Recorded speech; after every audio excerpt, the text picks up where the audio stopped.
अस्सलाम वालेकुम मेरे प्यारे दोस्तों, आज मैं बहुत ही मज़ेदार रेसिपी बना रही हूँ और बहुत ही आसान है। रमज़ान ते तुसी बहुत ही ज़बरदस्त बना सकते हो और बहुत ही कम टाइम ते, ठीक है ना। ब्रेड कॉर्न समोसा, जरा ब्रेड कॉर्न समोसा ना बहुत ही मज़ेदार क्रिस्पी, बहुत ही क्रंची मज़ेदार बनता वा।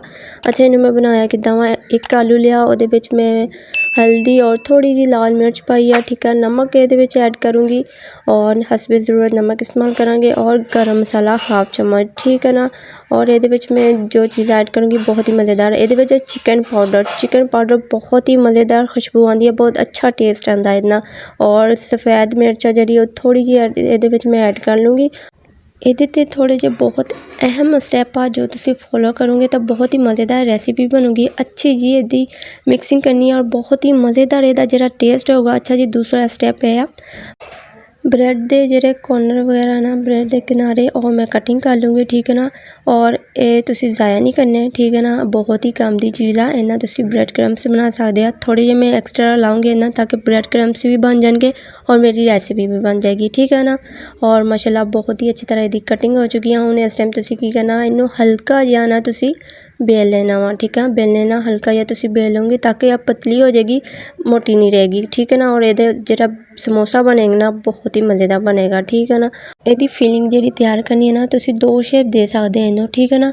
और कोई भी शेप दे लेना वा, मर्जी तुहाडी है, ठीक है ना, जो तुहानू सही लगे। और मैं ये चीज़ रखूँगी, अगर तुहाडे कोल चीज़ नहीं है तो बेशक ना रखियो।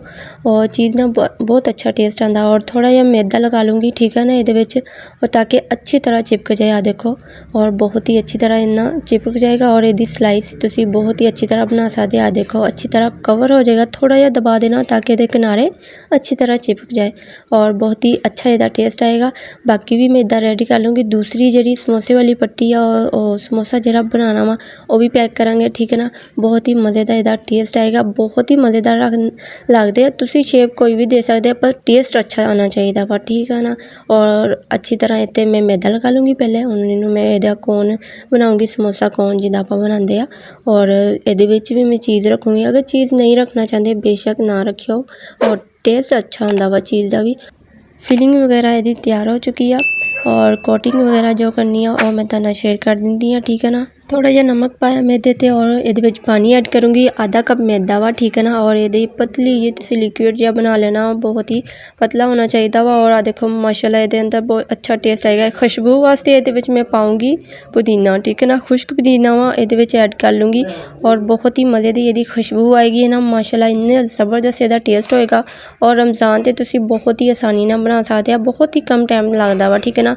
अगर मेरे चैनल में सब्सक्राइब नहीं किया तो जल्दी ना जाके सब्सक्राइब कर दो और बेल आइकन का बटन प्रेस कर दिया करो ताकि तुहानू हर आने वाली वीडियो मिल सके।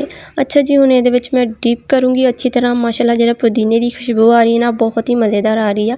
और अच्छी तरह डिप करूँगी। डिप करने तो बाद मैं इतने लगाऊँगी ब्रेड क्रम्स, ठीक है ना। और ब्रेड क्रम हम लगावांगे बहुत ही अच्छी और बहुत ही क्रिस्पी ये जरा बननगे ना, बहुत ही मज़ेदार लगते। शेप तुसी कोई भी दे सकते अपनी मर्जी ना, पर जरा टेस्ट है ना वो बिल्कुल अच्छा आना चाहिए। बहुत ही अच्छी तरह मैं सारे रेडी करके रख लिया। चलो जी बिस्मिल्लाह कर दें, इन्हू फ्राई कर दें। घी बिल्कुल हल्का या गर्म करना वा, ठीक है ना, इन्ना ज़्यादा फुल घी गर्म नहीं करना, ठीक है ना। और बहुत ही मज़ेदार हल्की हल्की अगते जो अच्छी जी प्यारी जी लुक आ जाए ना, फिर तुसी इसकी साइड चेंज करनी है, पहले तुसी नहीं करनी, ठीक है ना। और अच्छा जहा कलर आ जाएगा, दूसरी साइड से भी अच्छा जहा बिल्कुल इदा का कलर लेके आऊँगे। और बहुत ही आसानी ना पक जाते हैं, बहुत ही मज़ेदार। और सिर्फ 10 मिनट से रेडी हो गए। और बहुत ही मज़ेदार इसका टेस्ट आता वा, बना के रख सकते हैं, जो दिल करे तुसी ट्राई कर सकते हैं। और बहुत ही मज़ेदार क्रंची क्रिस्पी बनते हैं। देखो कितना प्यारा कलर आया और इसका लुक देखो बहुत ही ज़बरदस्त है। देखने ते जिन्हें मज़ेदार लगते हैं ना, खाने ते उन्ने ज़्यादा ही टेस्टी आ। और अच्छी तरह मैं फ्राई कर ले बाकी सारे। और बहुत ही मज़ेदार मेरी रेसिपी रेडी हो चुकी है। हुण मैं तुहानू टेस्ट करके दिखाऊंगी। चीज़ जी ये पाई ना, बहुत ही यमी और बहुत ही मज़ेदार, बहुत ही क्रिस्पी आ। जिन्हें ज़्यादा देखने ते सोहने लगते हैं ना, और बहुत ही मज़ेदार खाने ते भी आ। और खाऊंगी तो बिल्कुल जैसा यानी बहुत ही मज़ेदार। रमज़ान ते ज़रूर ट्राई करियो। और मेरे चैनल में सब्सक्राइब नहीं किया तो जल्दी ना जाके सब्सक्राइब कर दो। अपना बहुत सारा ख्याल रखियो। असीं फिर मिलांगे नए चस्के दे नाल, नवीं रेसिपी दे नाल। ओके, अल्लाह हाफिज़।